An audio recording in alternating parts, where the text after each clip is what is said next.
Bienvenue dans la deuxième partie de la Grande Table. Et dans l'actualité des idées aujourd'hui, la quête d'un ailleurs inaccessible avec notre invitée, la philosophe Elisabeth de Fontenay, pour Gaspard de la Nuit, qui paraît chez Stock. Elle vient de recevoir le prix Femina Essai pour ce livre, cette autobiographie de son frère, comme elle l'appelle, auquel elle prête sa voix, une fraternité retrouvée par l'écriture, pour celle dont le travail était traversé jusqu'ici par la question juive et la condition animale. Bonjour Elisabeth de Fontenay. Bonjour.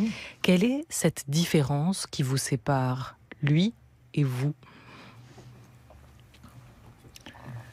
Eh bien, il a été un enfant différent et il reste un adulte et un vieil homme différent.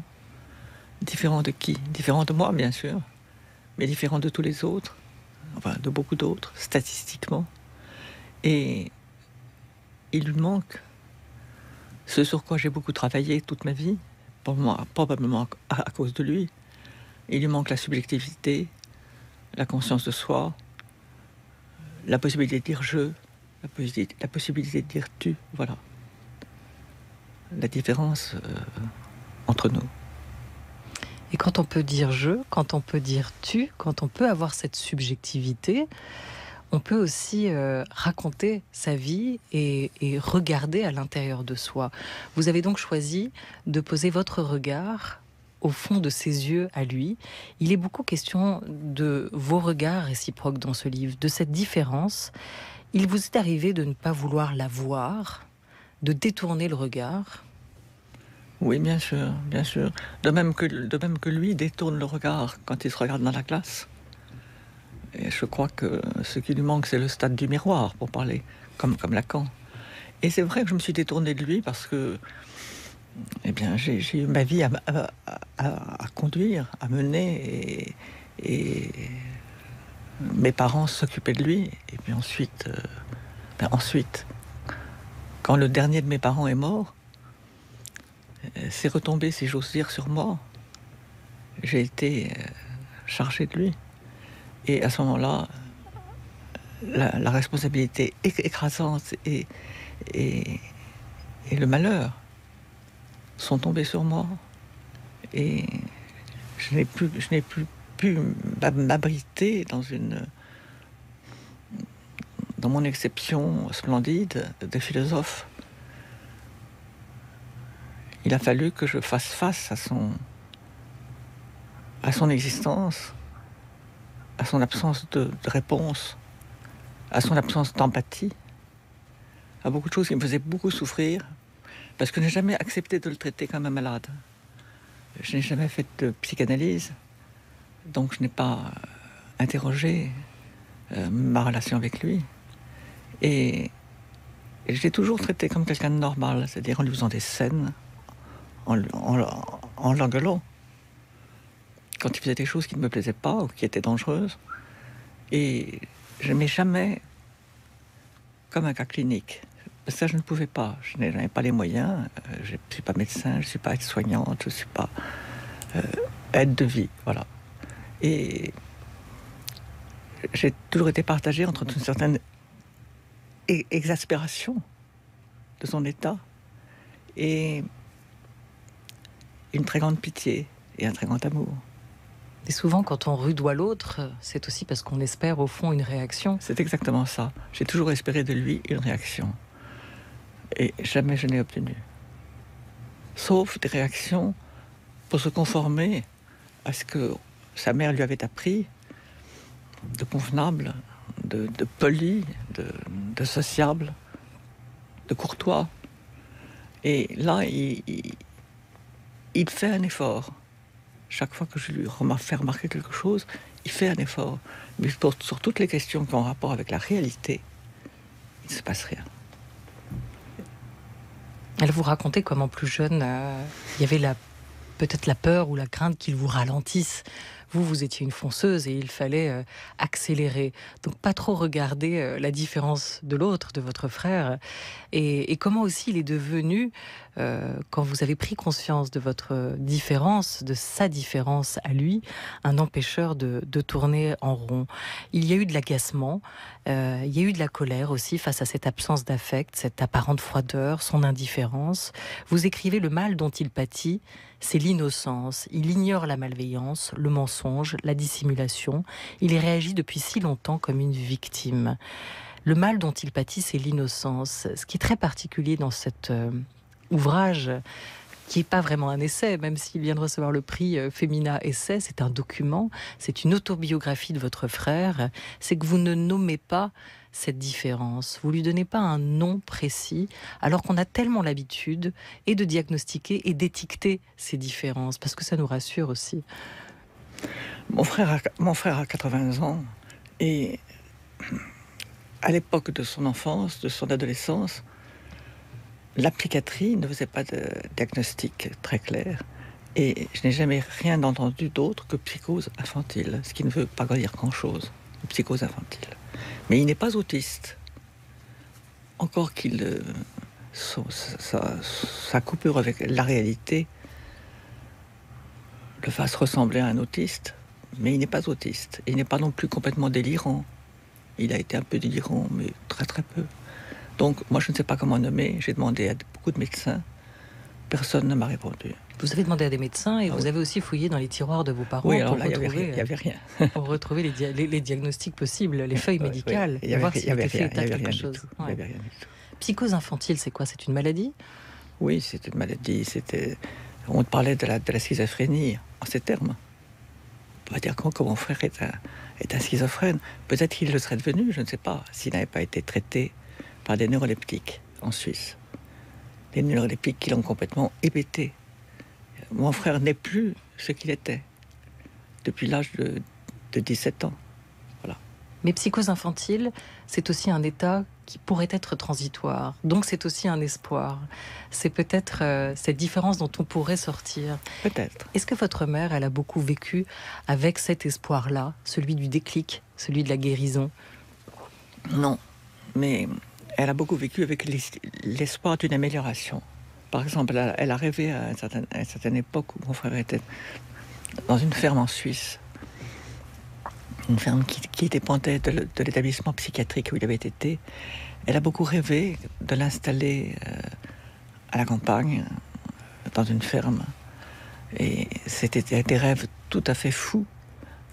Donc elle délirait un peu sur son amélioration, sur sa capacité de vivre autonome. Mais jamais, je crois que jamais, elle n'a pensé à une guérison.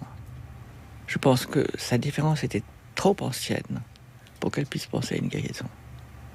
Je pense qu'il a été, là je ne peux pas le dire, je pense qu'il a été un enfant qui ne sourit pas.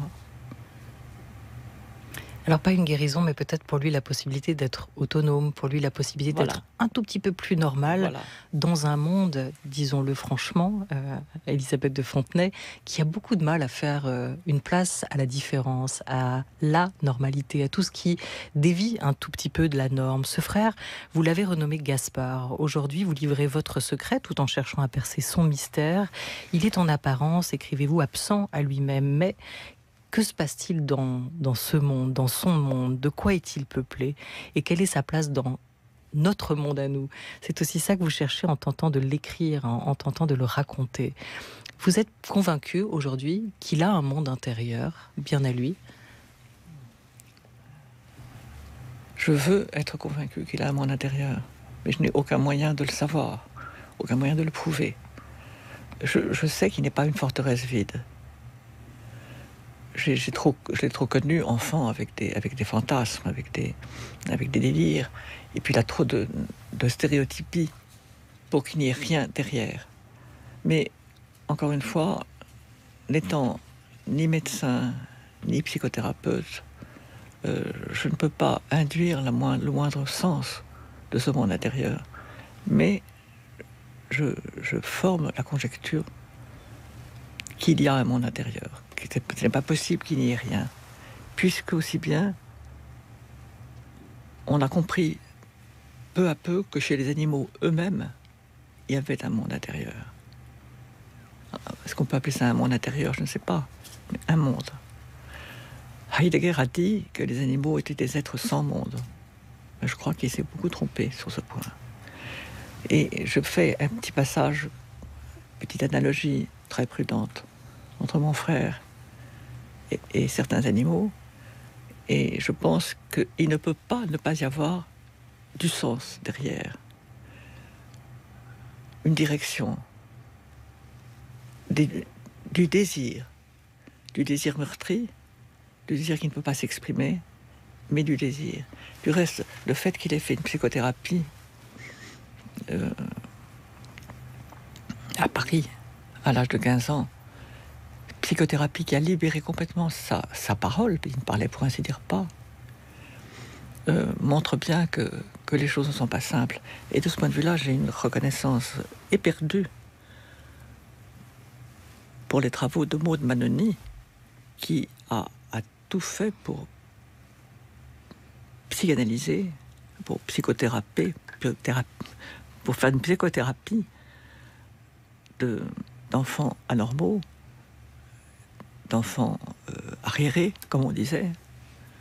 Et il n'a pas eu affaire à elle, il est trop vieux pour ça.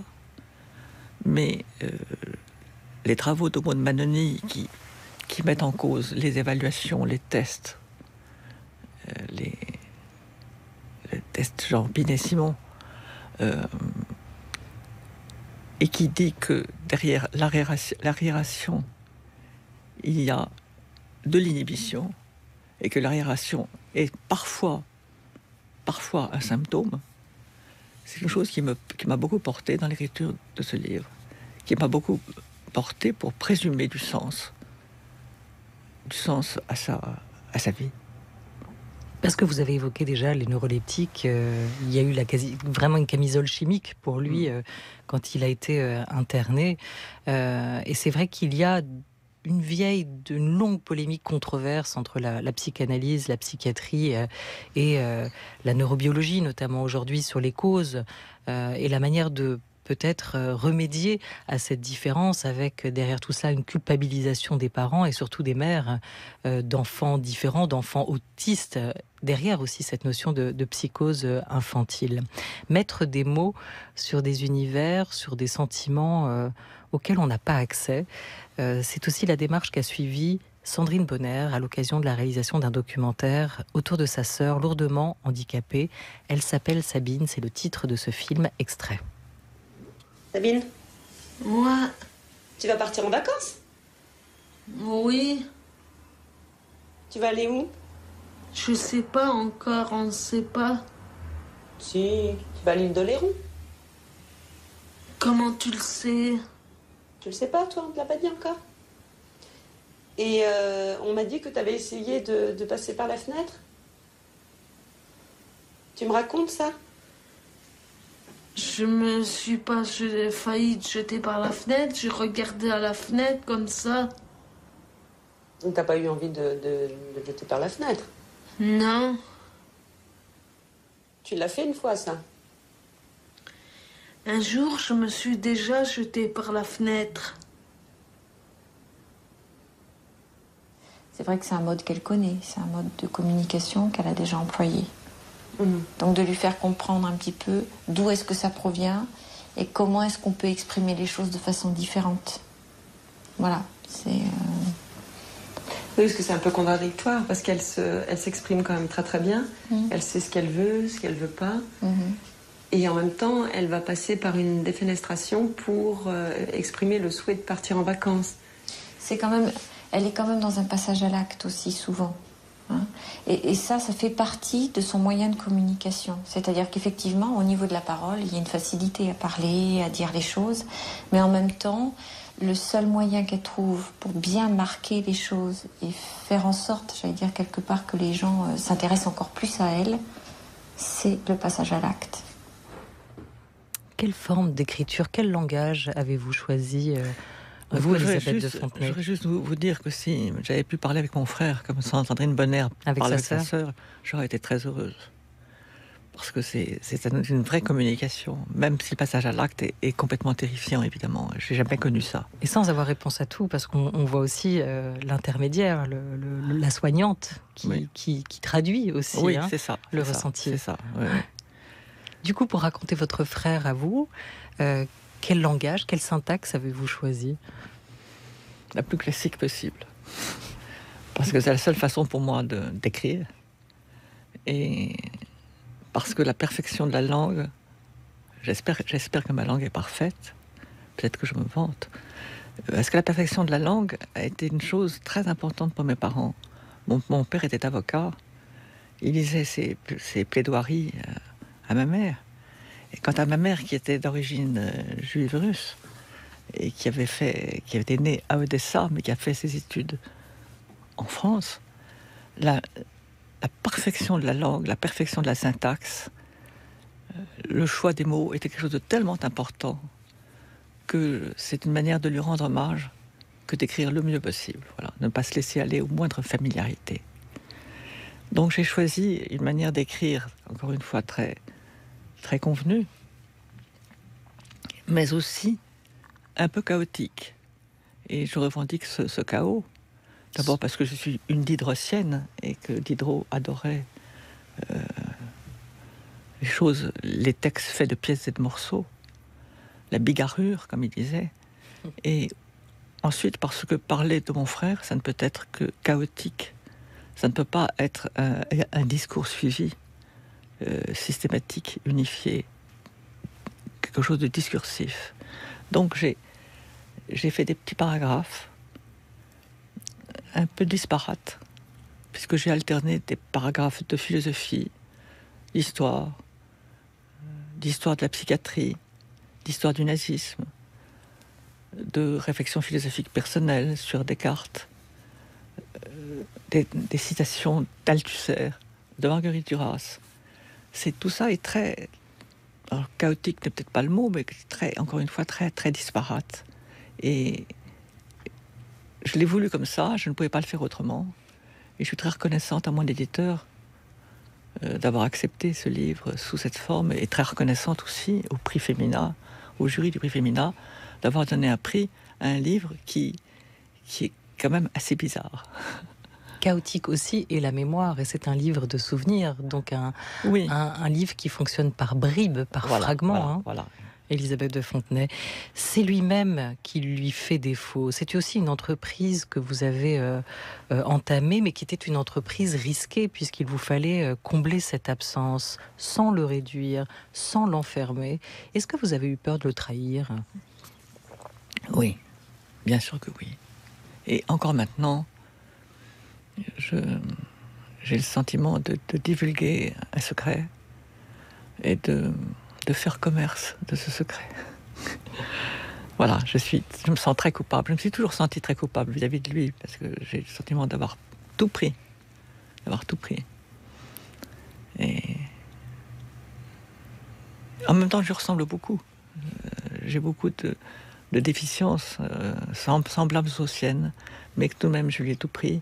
Et j'étais un peu le fils de mes parents, en quelque sorte. Et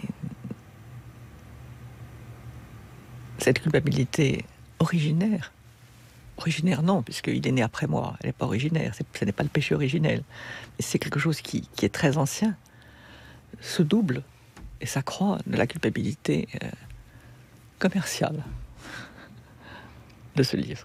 Sauf que c'est un partage aussi, écrire un livre, et en parlant de votre culpabilité, vous enlevez aussi peut-être un peu de culpabilité chez ceux qui se sont retrouvés ou qui ont ressenti les mêmes situations que vous, parce que vous parvenez à mettre des mots sur des sentiments ou des émotions que beaucoup cachent ou se cachent. Cette culpabilité, ce secret que vous avez peut-être le sentiment de trahir, vous le manifestez par ce choix que vous avez fait de changer son prénom. Oui. Vous l'appelez donc Gaspard. C'est le titre de l'ouvrage Gaspard de la nuit. Et vous lui rendez à la fin sa véritable identité, son vrai prénom, parce que vous n'avez plus peur qu'on puisse le reconnaître aussi.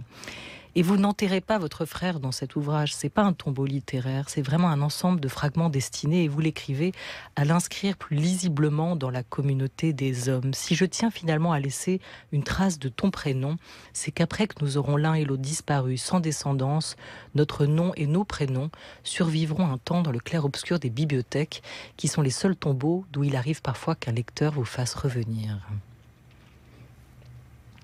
C'est une entreprise pleine de vie, en fait. Merci de me le dire. Élisabeth de Fontenay, à travers ce livre, cette histoire de votre frère, je le racontais, vous essayez d'éclairer sa nuit à lui.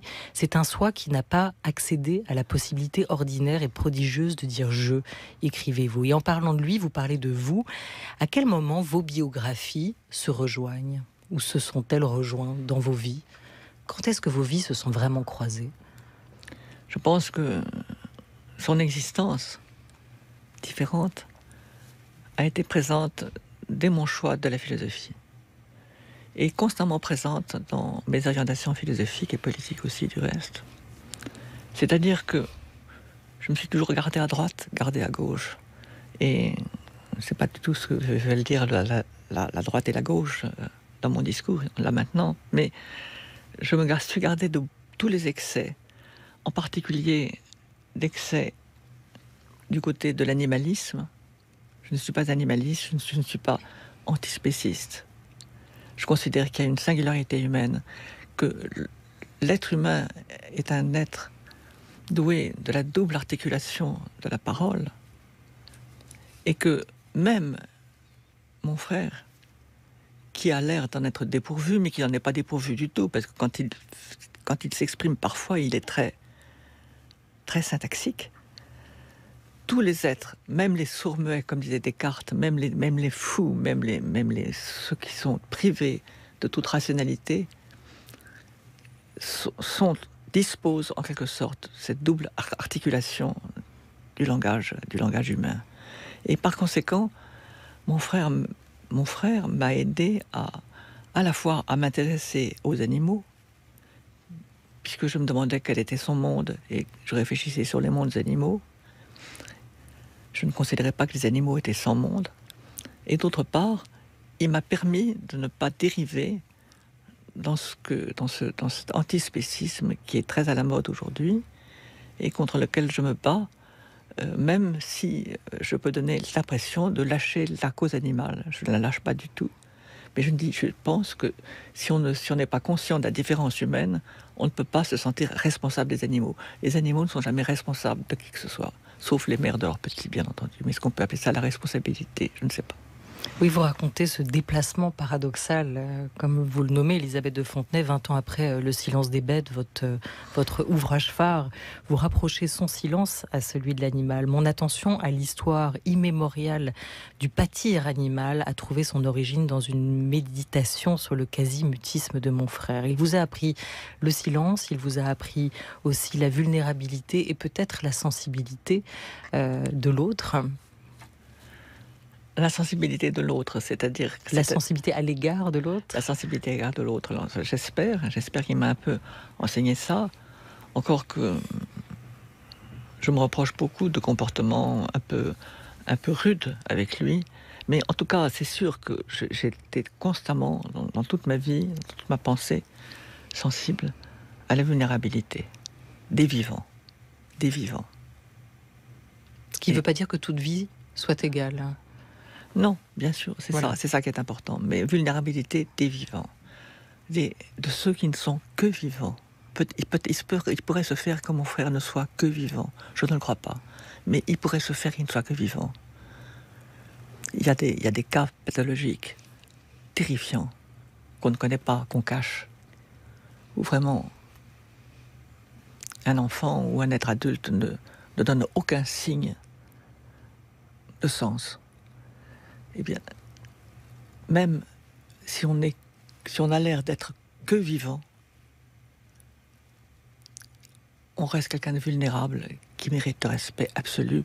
Et ça, c'est une parole politique que je prononce, puisque le fait qu'en France, on s'occupe tellement mal des autistes que tous les parents d'autistes mettent leurs enfants en Belgique, c'est quand même un signe extrêmement inquiétant notre culture, de notre civilisation. À l'heure où on parle beaucoup du bien-être animalier, vous pensez que lui, si on fait ce rapprochement entre les silences, vous pensez qu'il a eu une bonne vie? Mais non. Non. Non. Je pense qu'il aurait une bonne vie s'il vivait avec moi, mais je ne peux pas vivre avec lui.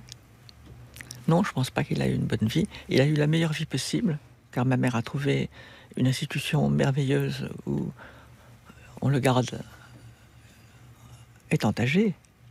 La même institution de l'adolescence à la vieillesse. C'est quelque chose de très important, ça. Mais je ne considère pas qu'il ait une bonne vie, non. Une bonne vie, non. Je crois qu'il ne sait pas ce que c'est qu'être heureux. Il ne sait pas ce que c'est. Il sait ce que c'est que d'être content, mais il ne sait pas ce que c'est que d'être heureux. Est-ce que ça veut dire qu'il est malheureux? Ah, c'est une bonne question, ça. C'est une très bonne question. Il est malheureux dans certains cas. Quand je me dispute avec lui et que je suis très en colère, il vient se réconcilier parce qu'il ne supporte pas. Il est très malheureux, il est content quand on se réconcilie. Sur la vie, vous racontez cette scène de votre père critiquant la manière dont il se tenait à table. Et comme d'habitude, il marmonnait quand votre père lui disait quelque chose. Une fois, il a répondu d'une voix très forte. Il répondait rien, Ouais. il se taisait. Mais alors... Et une fois, il a répondu d'une voix très forte « Laissez-moi vivre ». Et vous dites, ce cri aurait dû être le commencement d'une véritable existence. Pourquoi n'a-t-on rien attendu de ce cri? Pourquoi est-ce qu'on l'a laissé mourir? Mais en même temps... Le cri, on a laissé mourir le cri. Le cri. On n'a pas laissé mourir mon frère. Bien sûr. Parce que mes parents étaient des bourgeois des années 50. Et que ils n'avaient pas de culture du tout psychanalytique. Que la psychanalyse elle-même était encore exceptionnelle. Lacan n'avait pas encore eu lieu, si je puis dire. Et ils ont eu, je pense, mais je reconstruis là, ils ont eu, je pense, peur de ce qu'il allait devenir s'il se mettait à parler, parce qu'il s'est mis à parler beaucoup quand il a fait cette analyse, cette psychothérapie. Et ils ont eu peur de la violence qui pouvait se réveiller en lui. Et je crois que tout le monde a fait, tous les gens, dans leur cas, ont fait la même erreur à l'époque, à savoir faire appel à ces fameux neuroleptiques, ces premiers neuroleptiques miraculeux qui étaient des assommoirs durables, des assommoirs pour la vie. Elisabeth de Fontenay, vous racontez comment sa présence, sa simple existence vous a ouvert les portes d'une philosophie critique, d'Adorno à Horkheimer. Quelle part du vivant, quelle humanité ces philosophes ont aussi réhabilité. Vous racontez vos principes, ceux qui vous ont guidé à travers lui dans Gaspard de la Nuit. Cette philosophie que vous voyez, que vous vivez moins comme une fuite vers des concepts, vers des idées abstraites, plutôt que comme un mode de dévoilement personnel. À ce sujet, je voulais vous faire entendre la voix d'Alexandre Jolian, philosophe, auteur de La sagesse espiègle. Il est infirme, moteur cérébral. Il l'a écrit dans 3 amis en quête de sagesse. Il témoignait de l'importance de la philosophie dans sa vie dans une émission hors champ sur France Culture. C'était en 2010. Quand j'ai dit à mes parents je veux faire de la philosophie, ils ne savaient pas ce que c'était. D'ailleurs, je suis très touché d'être ici avec vous, parce ce qui a déterminé un peu ma vocation, c'est des rencontres, mais c'est aussi le cercle de minuit. À l'époque, je ne pouvais pas lire des livres, je voyais des philosophes parler de sagesse, et c'est ça qui a aussi déclenché. Donc mon premier contact à la philosophie, c'est quelques livres, mais surtout la télévision, et c'est là que j'ai pris conscience d'une vocation. La philosophie pouvait donner sens à l'épreuve, et mes parents ont fait une confiance absolue. J'ai étudié la philosophie et aujourd'hui, grâce aux livres, j'ai envie, et ça fait presque peur de voir à quoi ça a tenu. Des rencontres. C'est pour ça que je crois de moins en moins à la maîtrise de la vie. Je crois que la vraie maîtrise, c'est se défaire de l'idée d'une maîtrise de la vie, s'abandonner mais sans résignation. C'est-à-dire tout mettre en œuvre pour aller mieux, mais être détaché du résultat. Ça ne m'appartient pas de guérir mes blessures, mais d'en faire quelque chose peut-être. La maîtrise, c'est beau ce qu'il dit sur ça. La maîtrise, c'est de se défaire de la maîtrise. Alors ça me plaît beaucoup. Est-ce que pour vous, la philosophie vous a aussi permis de lâcher prise ? J'ai toujours essayé de faire servir la philosophie au lâcher-prise, au dessaisissement. Au dévoilement. Au dévoilement, mais c'est peut-être pas la même chose. Le dévoilement est quand même... On dévoile une statue. On enlève le rideau qui la cache. Le dessaisissement, c'est tout de même de se défaire de ces langages tout faits, de ces opinions toutes faites. Voilà, c'est... Peut-être que c'est ça l'esprit critique. Mais l'esprit critique, non pas comme maîtrise du discours de l'autre, des autres, mais l'esprit critique comme dessaisissement de tout ce qui en soi est de l'ordre de ce qu'on appelle en philosophie l'adoxa, l'opinion commune, se dessaisir. Et de se dessaisir de la maîtrise qu'on croit avoir parce qu'on écrit bien aussi. J'avais une dernière question à vous poser sur le regard que les autres ont pu porter toutes ces années sur ce frère quand il n'était pas loin, pour ceux qui l'ont connu. Vous racontez ce sentiment de honte aussi qui a pu vous habiter à côté de la colère, à côté de l'agacement. Comment vous expliquez aujourd'hui que notre société ait tellement de mal à accepter la différence ? Parce que la société dans laquelle nous vivons est une société de compétition. De libéralisme. Vous voyez Macron, pour lequel j'ai beaucoup de sympathie, mais le modèle Macron fait que toute personne qui ne gagne pas bien sa vie, qui n'est pas conforme au modèle social, est diminuée, est rejetée. Tout nous porte à rejeter ce qui ne réussit pas dans la vie. Est-ce que ça ne tient pas aussi de quelque chose qui serait la peur ? Quelque chose qui fait la peur. Est-ce que ça ne tient pas aussi d'une peur dans cette différence de l'autre ? Est-ce qu'elle ne nous fait pas peur ? Bien sûr. Et je raconte dans ce livre comment des gens d'une petite commune des environs de Paris ont fait toute une campagne pour empêcher qu'une maison pour handicapés s'installe. Et j'explique que ces braves gens, qui n'étaient pas des gens méchants, ne supportaient pas de voir des êtres différents, des êtres qui leur semblaient monstrueux, parce que qui semblaient absents du sens. Et voilà, le regard, vous savez, moi j'ai pas de leçon à donner, parce que mon regard sur mon frère est parfois pas cruel, mais très dur. J'ai pas de leçon à donner, mais n'empêche que si on regarde mon frère un peu de travers, je deviens absolument féroce. Je peux faire des scènes épouvantables en public. Donc c'est très compliqué. C'est-à-dire une défense farouche de sa différence et en même temps une compréhension du fait qu'on supporte mal cette différence.